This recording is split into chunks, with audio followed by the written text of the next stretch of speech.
Okay, okay. Dahil leg day kami kahapon, tatlo kaming magkakasabay-sabay nagle-legs. Kaya nagsama-sama na rin din kami. Tama? Paano ba? Basta ganun yun, huwag kayong magulo. Siyempre, sa aming tatlo, mayroong babae. Kaya ladies first talaga. Kaya kailangan namin magiging gentleman. Gentleman. Basta ganun yun, huwag kayong magulo. Oh, yeah, yun yung ano namin. Yun yung prinsesa namin kaya kailangan naming alagaan kasi mahirap na magka-injury. Wala na kami, wala nang sasabay sa amin kasi nga mga pabaya kami. Pero kailangan mo talagang spatan para tawag nito, makaiwas ba sa kahit anong kapahamakan kasi manual kasi yan pagka manual kasi medyo mahirap siya talagang gawin lalo pag medyo mabigat na. Dito bale 120 pounds yung binubuhat ni kasama namin. Di ko na lang banggitin yung pangalan. Baka pumalpak pa. Basta ganun yun. Tapos inispatan siya ni Shano Lips. Paano ba yun? Basta ganun yun. Wag mo nang questionin o wag mo na anuhin yung pronunciation diyan. Basta ganun yun. Ito naman, ito talaga yung may pag-asa talagang mag-improve kasi masipag to, hindi to talaga umaayo talaga makikipagsabayan to kahit sa amin. Ayun na yung isa, tatlo nga kami, bali 250 pounds na to kaya kailangan na talagang spatan. Pero ito si partner malakas to kaya to ng 300 pero ang kagandahan kasi pag may tao sa likod or may spotter or may kahit nakatayo kahit hindi mo na tulungan, iba kasi yung dagdag kumpiyansa ba. Kasi alam mo sarili mo na pagka naalanganin ka, mayroong tutulong sa'yo. Iyon naman din yung isa sa magiging advantage or dagdag confidence. Ano pa bang ibang term dyan? Basta ganun na yun, huwag kayo maggulo. Pusya baka. Basta ganun yun.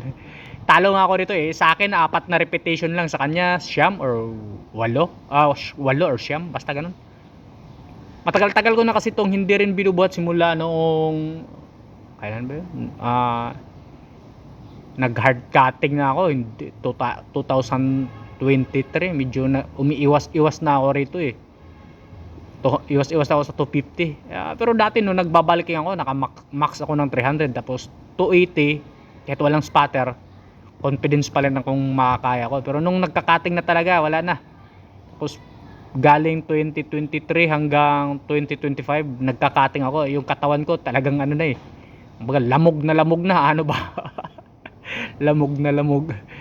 Kaya yun yung nagiging resulta ito na yun sa akin. Nagpaspat din ako kasi nga kahit sabihin bulking na ako ngayon, kailangan mo pa rin magpapaspat. Ito palang ginagawa ni partner rito, drop set dun sa kanya. Di niya kasi sinabi rin sa akin na drop set dapat na drop set ko rin sana yun sa akin. Kaso nga lang, di niya sinabi, hindi ko na inulit. Pagod na ako kailangan sabay sana yun kasi pag medyo mainit-init pa yung katawan mo, yun yung maganda mag drop set. Nakapagpahinga na ako wala na, hindi ko na inulit. At dami ko bang sinabi pero inulit lang naman. Basta ganun yun, huwag kayo magulo. Meron kasi talagang background music kaya kailangan nating palitan. Ganun lang yun. Ano pa ba? Iba. Basta ganun yun. Huwag na yung magulo. Huwag na yung magulo. Oops. Ito na si ako. Syempre, ang bida talaga, magpapahuli talaga yung bida. Hindi po pwedeng mauna ang bida. Pag sila pa, Fernando Postal ba, pabugbog muna bago gaganti. Pakaangkang na part na yun hayaan mo na. Bihirang buhay talaga. Basta ganito to, kuha ng magandang buwelo, hinubaran ko na talaga ng tsinelas yan para sure grow, sure quality. Kasi minsan kasi pag mabigat na, pag atras mo, pagka sumabit yung tsinelas, nga. Kaya yun na yung nun. Nagpaspat ko, unang rep pa lang talagang sabi ko, last rep na. Tapos nung meron na talaga parang pakiramdam ko makakaya ko pa pala. Parang nagbulol-bulol ako doon. Kaya nagiging umabot ng 4. Ayan, yung pangalawa. Tapos tama ba? Parang 3 lang ata. Meron pa nga 4 pala talaga. Hindi sure. Basta yan, sure na yan. Kaya ganun yun. Oh, let's go. Yo! Nakakaya siya pero hirap. Kaya ganun yon. Let's go.